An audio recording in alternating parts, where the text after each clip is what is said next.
বলে না, তারপরও কোনো কোনো কাজ তাদেরকে বাধ্যতামূলকভাবে করা লাগে, না করলে হয়তো তার চাকরি যাবে, অথবা তাকে এমন বিপদে ফেলা হবে সে মুখ দেখানোর অবস্থায় সে হারিয়ে ফেলবে।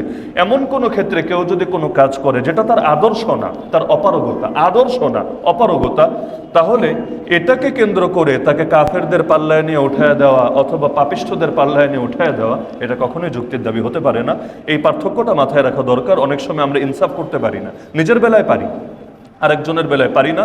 সমালোচনা করতে গেলে বহুত ক্ষেত্রে আমরা সীমালঙ্ঘন করে ফেলি। আল্লাহ হেফাজত করুক। একটা আদব মাথায় রাখবেন, অমুক তমুককে খারাপ বলেছে তাই সে খারাপ হয়ে যাবে, বিষয়টা সব ক্ষেত্রে এমন না। ইমাম বুখারী রাহমাতুল্লাহ আলাইহি ইমাম আবু হানিফার কঠোর সমালোচনা করেছেন। যারা বুখারী শরীফ পড়েছেন সবাই জানেন, কঠোর সমালোচনা করেছেন। এমন সমালোচনা মানে যেটাকে সামনে রেখে বলা যায় যে তিনি ইমাম আবু হানিফাকে ভালো, হুজুর দূরের কথা, ভালো ইমানদারি মনে করতেন কিনা বড় সন্দেহ আছে। তাহলে বাদুন নাস বলে আপত্তি করেছেন। এখন আজকাল যারা বুখারী পড়ে, বুখারী পড়ায়, তাদের কয়জন এটাকে কেন্দ্র করে ইমাম আবু হানিফার সমালোচনা করবে? বরং বলবে তিনি বলেছেন এটা তার ব্যাপার, আমি বলবো না, এটা আমার ব্যাপার, তিনি তার দৃষ্টিতে মূল্যায়ন করেছেন। তো সুতরাং অমুক অমুকের সমালোচনা করেছে, আমারও তার 14 গোষ্ঠী উদ্ধার করতে হবে, এটা ইনসাফের শিক্ষা না। তাহলে ইবলিস ধ্বংস হয়েছে তার অহংকারের কারণে। আমাদের এখান থেকে সবচাইতে বড় শিক্ষা, জীবনে অহংকার থেকে বেঁচে থাকতে হবে। আল্লাহর কোনো একটা বিধান নিয়ে দিলের মধ্যে চুলকানি রাখা যাবে না। এমনকি জীবনে আমল যদি একবার করতে নাও পারি, যেমন জিহাদ, বহুত মানুষ জীবনে করতে পারে নাই, কিন্তু তাই বলে অস্বীকার করা যাবে না। আল্লাহ হেফাজত করুন। দ্বিতীয় শিক্ষা, ইবলিস শুধুমাত্র অহংকার দেখিয়ে খান্তি দেয় নাই, আল্লাহর সামনে সে হিংসার প্রকাশ ঘটালো। কিভাবে? আল্লাহ বললেন তুই বের হয়ে যা, ফাহবিত মিনহা ফামা ইয়াকুনু লাকা আন তাতাকাব্বারা ফিহা। ইবলিস এই মুহূর্তে তুই নেমে যা, তোর কোনো অধিকার নাই তুই এখানে বসে অহংকার দেখাবি। ফাখরুজ ইন্নাকা মিনাস সাগিরিন, তুই বিতাড়িত হয়ে যা, নিঃসন্দেহে তুই লাঞ্ছিতদের অন্তর্ভুক্ত, নিকৃষ্টদের অন্তর্ভুক্ত। ইবলিস ওই সময়ও আল্লাহকে বলে আসলো, আল্লাহ যাব তো ঠিক আছে, শেষ সময় একটা প্রার্থনা আছে। কি প্রার্থনা? ক্বালা আনজিরনি ইলা ইয়াউমি ইউবাসুন। আল্লাহ এই মানুষগুলোকে যতদিন পুনরায় আপনার সামনে দাঁড় না করানো হবে হাসরের ময়দানে, এর আগ পর্যন্ত আমাকে লম্বা সময়ের জন্য ক্ষমতা দেন, ছাড় দেন, ঢিল দেন, অবকাশ দেন। শেষ সময়ও দোয়া করছে আল্লাহর কাছে বিতাড়িত হয়ে। তবে তওবার দোয়া না, বরঞ্চ এই বনু আদমকে যাতে ধ্বংস করতে পারে এজন্য আল্লাহর কাছে ছাড়ের দোয়া, সুযোগের দোয়া। আল্লাহ জানিয়ে দিলেন ঠিক আছে, যেহেতু চেয়েছিস, ক্বালা ইন্নাকা মিনাল মুনজারিন, আমি তোকে অবকাশ দিয়ে দিলাম। চিন্তা করেন, ইবলিস বিতাড়িত হচ্ছে, অভিশপ্ত হচ্ছে, তখন আল্লাহ তার দোয়া কবুল করেছেন। অথচ আমি আপনি আল্লাহর কাছে দোয়াই করি না। আমি আপনি ভাবি আমার মতো পাপীর দোয়া কি আল্লাহ কবুল করবে? বাবা মারা গিয়েছে, তাও নিজে দোয়া করি না, গিয়ে হুজুরকে বলি হুজুর একটু দোয়া করে দেন। মায়ের জন্য দোয়া দরকার, তাও নিজে করি না, গিয়ে হুজুরের কাছে দোয়া চাই, দোয়া করে দেন। হ্যাঁ, হুজুরের কাছে দোয়া চাওয়া নিষেধ না, কিন্তু নিজে দোয়ার কোনো বিকল্প হতেই পারে না। আপনার বাবা, আপনার মায়ের জন্য আপনার দিলে যে আবেগ থাকবে, আমাকে 1 লক্ষ টাকা দিলেও সে আবেগ আমার ভেতরে আসবে না। যে আল্লাহ ইবলিসের দোয়া কবুল করতে পারেন, সে আল্লাহ আপনার দোয়া কেন কবুল করবেন না? এজন্য আল্লাহ কোরআনে জানিয়েছেন, বান্দা আমাকে ডাক, আমি তোর ডাকে সারা দেবই দেব, মিস হওয়ার কোনো চান্স নাই। তা আল্লাহ তাআলা তাকে ঢিল দিলেন, তাকে সুযোগ দিলেন। সে আল্লাহকে বলে আসলে, আল্লাহ যেহেতু আমাকে পথভ্রষ্ট করলেনই এবং এই আদমের জন্য আপনি আমাকে লাঞ্ছিত করলেন, তাকে আমার উপর সম্মান দিলেন, সুতরাং আমি ডান থেকে, বাম থেকে, সামনে থেকে, পেছন থেকে, সব দিক থেকে এসে তাদেরকে বিভ্রান্ত করব, তাদেরকে পথভ্রষ্ট করব।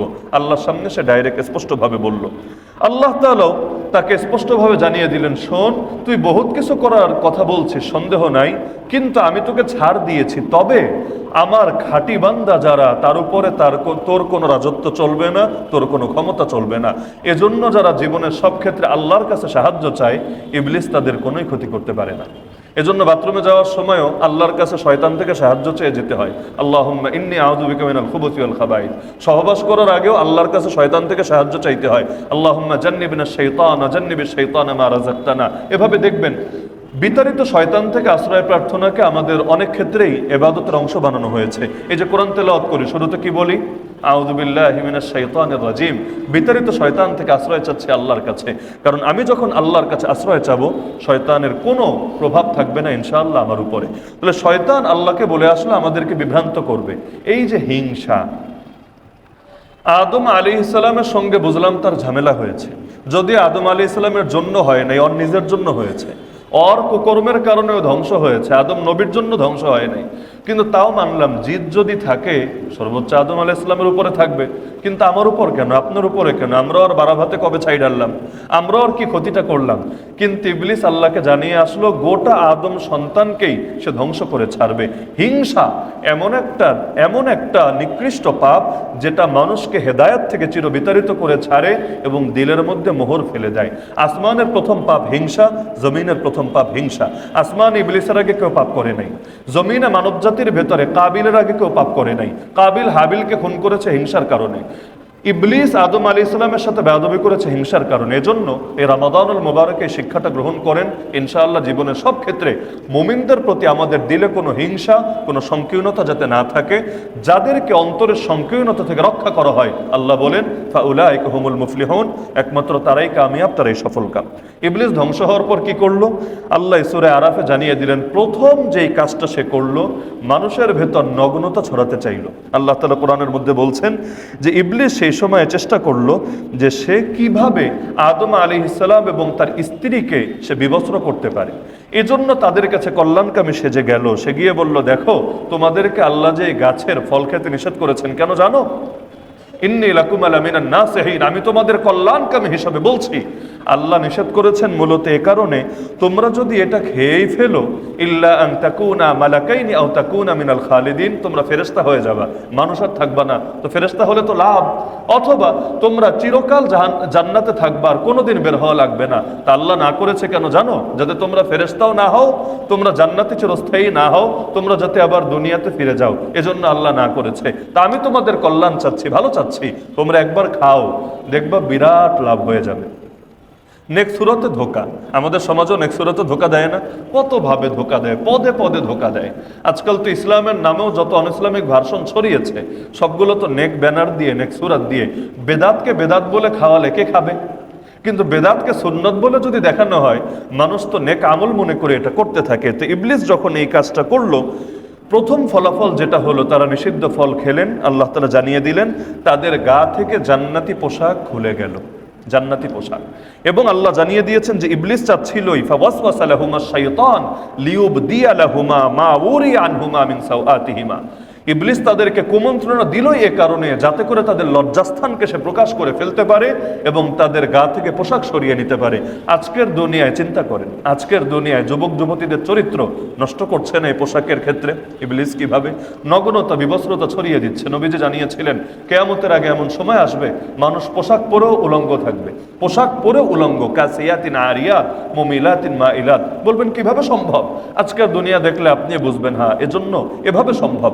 এজন্য আল্লাহ মুমিনদেরকে আদেশ করেছেন, হে মুমিনরা, আমি পোশাক দিয়েছি দুই টার্গেট সামনে রেখে, একটা না দুইটা। এক নম্বর মাকসাদি হলো তোমাদের লজ্জাস্থান যাতে গোপন থাকে।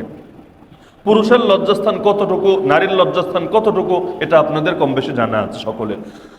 একটা পোশাকের এক নম্বর মাকসাদি হতে হবে পোশাক পরার পর তার গোপন অঙ্গগুলো বা আল্লাহ যেটা প্রকাশ করতে নিষেধ করেছেন সেই অঙ্গগুলো যাতে অন্যদের সামনে কিছুতেই ভেসে না ওঠে।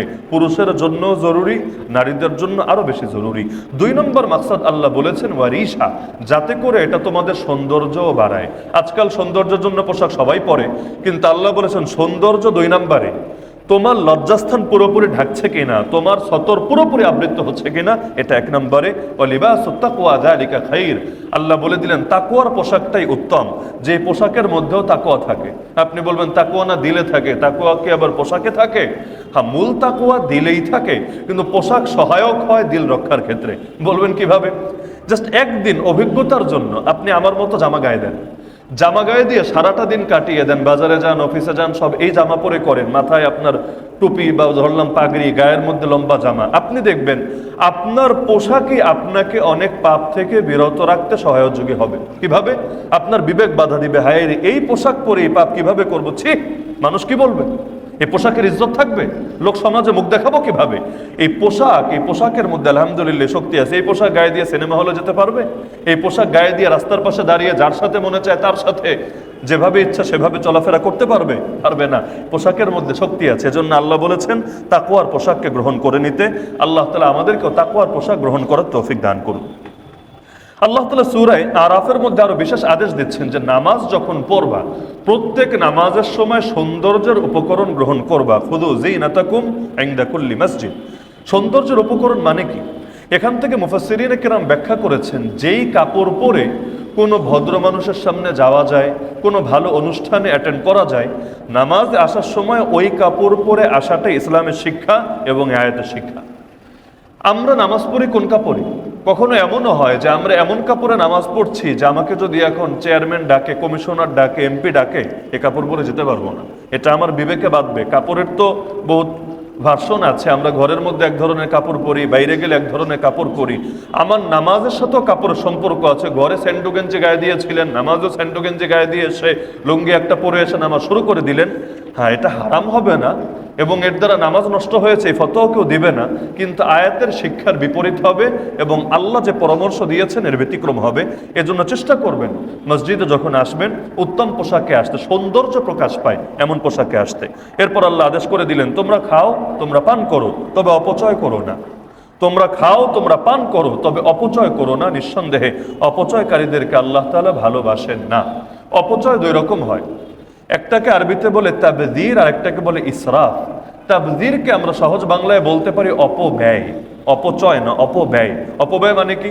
আপনি যদি একটা টাকাও সিনেমা হলের জন্য দেন, একটা টাকাও কোনো পাপের পেছনে ব্যয় করেন, ওই এক টাকা এটাও আপনার আমলনামায় অপব্যয় হিসাবে লেখা হবে। এবং যারা এটা করে তাদেরকে শয়তানের ভাই বলা হয়েছে কোরআনে। ইন্নাল মুবাযযিরিনা কানু ইখওয়ানাশ শায়াতিন। অনেকে বোঝে না যে শয়তানের ভাই কাদেরকে বলা হলো। যারা শুধুমাত্র অপচয় করে তাদেরকে না। উযু করতে গিয়ে পানি বেশি ব্যয় করে ফেলেছে, আপনি বলবেন তুই শয়তানের ভাই? না, না, এটা ভুল, এটা আয়াতে শিক্ষা না। যারা অপব্যয় করে, একটা টাকাও যদি একটা টাকা দিয়ে সে ওই যে সিগারেট খায় না, তারপর মদ খায় না, বিভিন্ন নিষিদ্ধ জিনিস যে খায়, এখানে যদি এক টাকাও ব্যয় করে তারপরও সে শয়তানের ভাই হয়ে গিয়েছে। আর খাবারের পেছনে যে আজকে ইফতারের টাইম আসে, 2000 টাকা ইফতারে ব্যয় করলেন, সমস্যার কিছু নাই, যদি নষ্ট না করেন পুরোটা খেয়ে থাকেন, আপনাকে শয়তানের ভাই বলা হয় নাই। আল্লাহ বলে দিচ্ছেন খাওয়ার সুযোগও আছে, পান করার সুযোগও আছে, যত বড় খাও, যত বড় পান করো, তবে নষ্ট করো না। নষ্ট করলে আল্লাহ ভালোবাসবেন না। শয়তানের ভাই হবা না, কিন্তু আল্লাহ ভালোবাসবেন না। দুইটা দুই জিনিস। এজন্য খাবারের ক্ষেত্রে অপচয় থেকে বিরত থাকবেন ইনশাআল্লাহ। বিশেষ করে হোটেলেই খান আর বাসায় খান, যেখানেই খান না কেন। আজকাল মুসলিম বিশ্বে এই পরিমাণ অপচয় হয়, আল্লাহ মাফ করুক। হারামাইন শরীফাইনের সফরে গেলেও মাঝে মাঝে আফসোস হয়। এই আরব জাতি আল্লাহ তাদেরকে কত সম্পদ দিয়েছে, কিন্তু যেই পরিমাণ তারা প্রতি বেলায় নষ্ট করে, এগুলো যদি ফিলিস্তিন সহ পৃথিবীর মাজলুম জনপদে সরবরাহ করা যায়, ইনশাআল্লাহ খাবারের সংকট দূর হয়ে যাবে।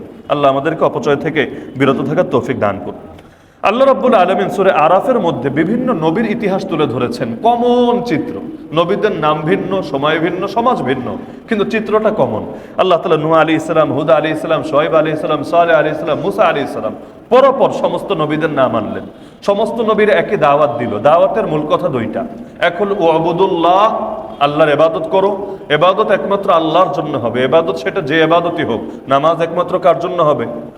কোরবানি একমাত্র কার জন্য হবে? মানত একমাত্র কার জন্য হবে? কসম খাওয়া একমাত্র কার জন্য হবে? সব ইবাদত যা কিছু হতে পারে, এখানে নামাজ বলে কথা না। সেজদা একমাত্র কার জন্য হবে? মাজারে গিয়ে অন্য কাউকে সেজদা না, কসম অন্য কারো নামে না, মানত অন্য কারো নামে না। ইয়াকা না'বুদু, ইবাদত একমাত্র আপনারই। তো নবীদের একটা দাওয়াত ছিল ইবাদত করবা আল্লাহ, আর আরেকটা দাওয়াত মা লাকুম মিন ইলাহিন গায়রুহ, তিনি ছাড়া তোমাদের আর কোনো মাবুদ নাই, আর কোনো খোদা নাই, ইবাদতের উপযুক্ত দ্বিতীয় আর কেউ নাই। বলবেন একটার ভেতরেই তো আরেকটা চলে আসে, দুইটা আলাদা কেন? হ্যাঁ, দুইটা আলাদা কারণ বহুত মানুষ এমন আছে যারা একটা পারে কিন্তু আরেকটা পারে না। কালেমার মধ্যেও কিন্তু দুইটাই আছে, লা ইলাহা, নেই কোনো মাবুদ, দেয়ার ইজ নো গড ইল্লাল্লাহ, বাট আল্লাহ, সিরেফ আল্লাহ, শুধুমাত্র আল্লাহ। প্রথমে অস্বীকার করে পরে স্বীকার করে। অস্বীকার কারে করে? আল্লাহ ছাড়া যত মাবুদ হতে পারে সবাইকে অস্বীকার করে, আর একমাত্র আল্লাহকে স্বীকার করে। তার মানে মুসলমান হতে চাইলে অস্বীকারও লাগবে, স্বীকারও লাগবে। আবু তালেব কি আল্লাহকে স্বীকার করতো না? করতো। মুশরিকরা, মক্কার মুশরিকরা আল্লাহকে স্বীকার করতো। কোরআনেই পাবেন। আল্লাহ বলেন নবীকে, হে নবী, যদি ওদেরকে জিজ্ঞেস করেন আসমান জমিন কে বানিয়েছেন, চাঁদ সূর্য কে চালান, ওরা জবাব দিবে আল্লাহ। তাহলে মুশরিক কেন? আল্লাহকে স্বীকার তো করছে, কিন্তু অন্যান্য দেবদেবী এগুলোকে অস্বীকার আবার করতে পারছে না। এজন্য ইবাদত করার সময় সেজদা একটা আল্লাহকে দিচ্ছে, আর একটা হবল দেবতা, আর একটা উজ্জা দেবতা, আর একটা লাত দেবতা, আর একটা মানাত দেবতা, এভাবে দিচ্ছে। বাংলাদেশেও বহুত মানুষের দুই খোদা আছে। বলবেন কিভাবে? মসজিদে আসলে সালাত একমাত্র আল্লাহর জন্যই পড়ছে, মসজিদে তার রব একমাত্র আল্লাহ, কিন্তু পার্লামেন্টে তার রব আবার অন্য কেউ। জাকাত দিতে গেলে তার রব একমাত্র আল্লাহ, কিন্তু বিচার করতে গেলে তার রব আবার অন্য কেউ। সেখানে আল্লাহর আইন দিয়ে হবে না, অন্য আইন চূড়ান্ত, আল্লাহরটা বাদ তারটাই সেখানে চূড়ান্ত। এই যে দুই নৌকায় যারা পা দেয়, যে আল্লাহ মসজিদে চলবে, মাদ্রাসায় চলবে, মাহফিলে চলবে, খানকায় চলবে, তাবলিগে চলবে, অন্য ক্ষেত্রে চলবে, অর্থনীতিতে চলবে না, বিচার আচারে চলবে না, আইন কানুনে চলবে না, শিক্ষা দীক্ষায় চলবে না, সভ্যতায় চলবে না, সংস্কৃতিতে চলবে না, তাহলে এক খোদা থাকলো কিভাবে? এক খোদা মানে জীবনের সব ক্ষেত্রে বিধান চলবে কয়জনের? এই সূরায় আল্লাহ জানিয়েছেন আলা আলাহুল খালক ওয়াল আমর, সৃষ্টিও তার, বিধানও তার। সৃষ্টি করেছেন যিনি, বিধানও দিবেন তিনি। আরে ভাই, আমি যদি একটা ঘর বানাই, ওই ঘরে আমার কথা অনুসারে আপনাকে থাকতে হবে। আপনি ভাড়া থাকেন, আমার রুলস মেনেই থাকতে হবে, না হলে ভাগেন, আমি বের করে দিব আপনাকে। তাহলে আমি আসল বাড়িওয়ালা না, দুনিয়ার আসল মালিককে? তো যেই আল্লাহ সৃষ্টি করেছেন সেই আল্লাহর জমিনে থেকে আল্লাহর বিধানকে বুড়া আঙ্গুল দেখাবেন, সুদ ভিত্তিক অর্থনীতি চালাবেন, আর বলবেন নামাজ পইরা কপালে দাগ ফেলে দিলেই ছক্কা, একদম জান্নাতে চলে যাব? না না, এত সহজ না। আল্লাহর বিরুদ্ধে যুদ্ধ, সুদ মানি আল্লাহর বিরুদ্ধে যুদ্ধ। আর আপনি সুদের রক্ষক, আপনি সুদের ধ্বজাধারী, তার মানে আপনি আল্লাহর বিরুদ্ধে যুদ্ধকারী। তাহলে সুতরাং আল্লাহর বিরুদ্ধে যুদ্ধে যদি না মেনি, দুই চারটা ইবাদত দিয়ে জান্নাতে চলে যাবেন, এত সহজ? তো নবীদের দাওয়াতের মূল কথা দুইটা, মাথায় রাখবেন, একটা না। এক হলো একমাত্র আল্লাহকে ধরতে হবে। দুই নম্বর, আল্লাহ ছাড়া যত দেবদেবী, যত খোদা হতে পারে, সেটা দৃশ্যমান হোক অদৃশ্য হোক, সমস্ত রবকে অস্বীকার করতে হবে। তো নবীরা যখন এই দাওয়াত দিয়েছেন, তাদের সমাজের লোকদের জবাব কি হয়েছে আল্লাহ জানিয়েছেন। মজার ব্যাপার, সমস্ত নবীদের জাতির জবাব ঘুরে ফিরে একই হয়েছে। যেমন নূহ আলাইহিস সালাম যখন দাওয়াত দিলেন, তার জাতি বলল, সূরা আরাফ আয়াত নম্বর 61, তার জাতি, আয়াত নম্বর 60 এবং 61, তার জাতি তাকে বলল, ইন্না লানারাকা ফি দালালিম মুবিন, হে নূহ, আমরা দেখতে পাচ্ছি তুমি স্পষ্ট গোমরাহির মধ্যে পড়ে আছো। নাউযুবিল্লাহি মিন যালিক। নূহ নবী গোমরাহিতে পড়ে আছে, আর তার জাতি হকের উপর আছে। ওরা হক বুঝে উল্টে ফেলেছে, হক্কানিয়াতের ঠিকাদারি পেয়ে গেছে, একমাত্র ডিলার, যাদের আর কোনো এজেন্টও নাই, একমাত্র ডিলার হয়ে নবীরে বলছে, আমরা দেখতে পাচ্ছি তুমি গোমরাহ, এবং যেন তেন গোমরাহি না, সুস্পষ্ট গোমরাহির মধ্যে তুমি পড়ে আছো। নবী কি জবাব দিলেন? 61 নম্বর আয়াতে আল্লাহ বললেন, নবী বললেন, ইয়া কওম, আরে হে আমার জাতি, লাইসা বি দালালাহ, আমার কোনো গোমরাহি নাই, কোনো গোমরাহি আমার ভেতরে নেই, একটাও নাই। ওয়ালাকিন্নী রাসূলুম মির রাব্বিল আলামিন, আমি তো রব্বুল আলামিনের পক্ষ থেকে প্রেরিত রাসূল। কিন্তু এই জবাবে তাদের কোনো কাজ হলো না। একই জবাব তাদেরকে দিতে হলো কাকে? নবী হুদ আলাইহিস সালাম। তিনি যখন আদ জাতির কাছে আসলেন, এসে দাওয়াত দিলেন, একমাত্র আল্লাহর ইবাদত করবা, আর কোনো রবের সঙ্গে সম্পর্ক রাখা যাবে না, অস্বীকার করবা। তারা কি বলল? একই সূরা 66 নম্বর আয়াতে তার জাতি কি বলল আল্লাহ জানিয়েছেন। তারা বলল, ইন্না লানারাকা ফি সাফাহা, আমরা দেখতে পাচ্ছি তুমি স্পষ্ট নির্বুদ্ধিতার মধ্যে পড়ে আছো। নবী নূহ আলাইহিস সালামের জাতি বলেছিল স্পষ্ট গোমরাহি, আর ওরা বলছে নির্বুদ্ধিতা, হাবামি, বলদামি। আরে এই যুগে কি এগুলো চলে? এভাবে কি হবে এই দেশের ভেতরে? তাকে বলছে যে আমরা দেখতে পাচ্ছি তুমি হাবামির মধ্যে আছো, বলদামির মধ্যে আছো, নির্বুদ্ধিতার মধ্যে আছো। ওয়া ইন্না লানাযুন্নুকা মিনাল কাযিবিন, এবং আমরা তোমাকে মিথ্যাবাদী মনে করছি। নাউযুবিল্লাহি মিন যালিক। নবী নাকি মিথ্যাবাদী, আর ওরা সত্যবাদী। নবী কি বলে জবাব দিলেন? একই জবাব, ক্বালা ইয়া কওমি লাইসা বি সাফাহা ওয়ালাকিন্নী রাসূলুম মির রাব্বিল আলামিন। আরে পাগল, আমার কোনো নির্বুদ্ধিতা নাই, আমি বোকামের কোনো কাজ করছি না, আমি রব্বুল আলামিনের পক্ষ থেকে প্রেরিত একজন রাসূল। একই পরিণতি হলো। একইভাবে আল্লাহ জানান, সামুদ জাতির নিকট আমি সালেহ আলাইহিস সালামকে পাঠালাম। আল্লাহ তাআলা এখানে একটা শব্দ ব্যবহার করেছেন, আখাহুম। আখুন মানে হলো ভাই, আরবিতে আখুন শব্দের অর্থ হলো ভাই। আল্লাহ বলেন সামুদ জাতির নিকট তাদের ভাই সালেহকে পাঠালাম। মানে কি? আপনি জানেন যে মুসলমান হলো মুসলমানের ভাই, তাহলে সামুদ জাতির লোকেরা তো অধিকাংশই তখনও কাফের। আল্লাহ কেন বললেন সামুদ জাতির নিকটে তাদের ভাই সালেহকে নবী বানিয়ে পাঠালাম? তাহলে আল্লাহকে ইসলামে ভ্রাতৃত্ব স্বীকার করেন না? অবশ্যই করেন, এটা তো আল্লাহ শিখিয়েছেন। তাহলে এখানে কাফেরদের ভাই নবীকে কেন বলা হলো? জাতিগত সম্পর্ক, বংশীয় সম্পর্ক ভিন্ন জিনিস, ঈমানি সম্পর্ক ভিন্ন জিনিস। কারো বাপ যদি কাফেরও হয়, এর দ্বারা তার সাথে সন্তানের সম্পর্ক অটো নাই হয়ে যায় না। এর মানে এটা না যে বাপরে আমি বাপ বলেই পরিচয় দিব না, আমি তার হক আদায় করব না। বরঞ্চ কোরআন তো বলে দিয়েছে যে তাদের হক যেটা ইসলাম অবধারিত করে দিয়েছে, কাফের হলেও সেই হক আদায় করতে হবে। আর যে বিধানগুলো আলাদা সেটা ভিন্ন, যেমন সালাম দেওয়া যাবে না, কোনো কাফেরকে সালাম দেওয়া যায় না। একইভাবে মিরাসের মাসালা আরও কিছু ক্ষেত্রে বৈচিত্র্য আছে। কিন্তু বাপ যদি কাফেরও হয়, মা যদি কাফেরও হয়, যেমন অনেক সাহাবীদের ছিল, কিন্তু তাই বলে বাপরে বাপ বলে স্বীকার করা যাবে না, মাকে মা বলে স্বীকার করা যাবে না, বিষয়টা এমন না। আদম আলাইহিস সালামের নিসবতে দুনিয়া সবাই তো সবার ভাই।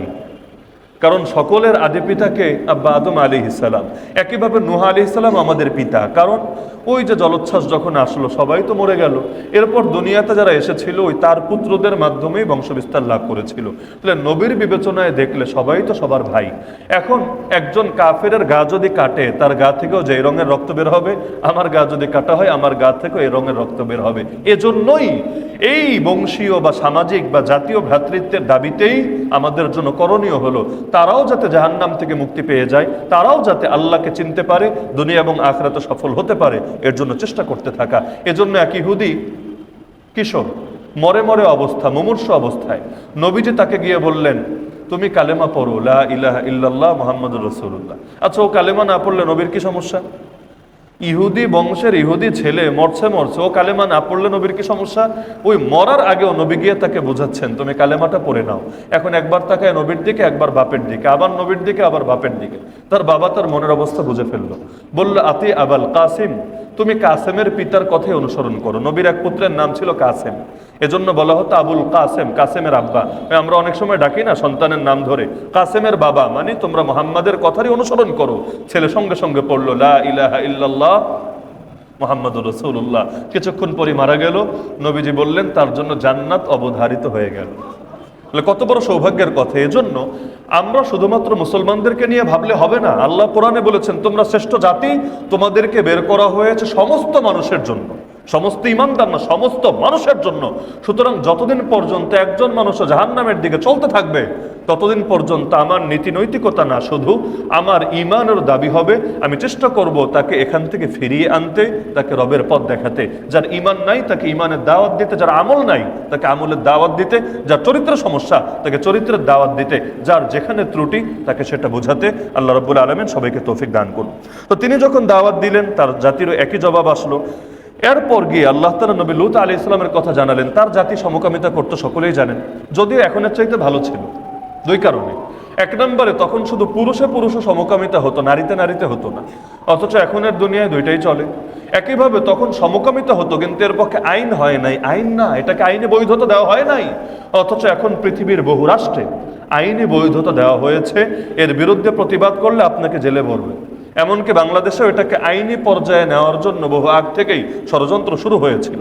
শিক্ষা সিলেবাসে পর্যন্ত শরীফ শরীফা, ওই যে সেই বিকৃত গল্প ঢুকিয়ে আমাদের কোমলমতি শিশুদের মস্তিষ্ককে বিকৃত করার চেষ্টা করা হয়েছিল। এখনো প্রচেষ্টা, বিভিন্ন এজেন্ডা নিয়ে বিভিন্ন গোপন গোপন সংস্থাগুলো কাজ চালিয়ে যাচ্ছে।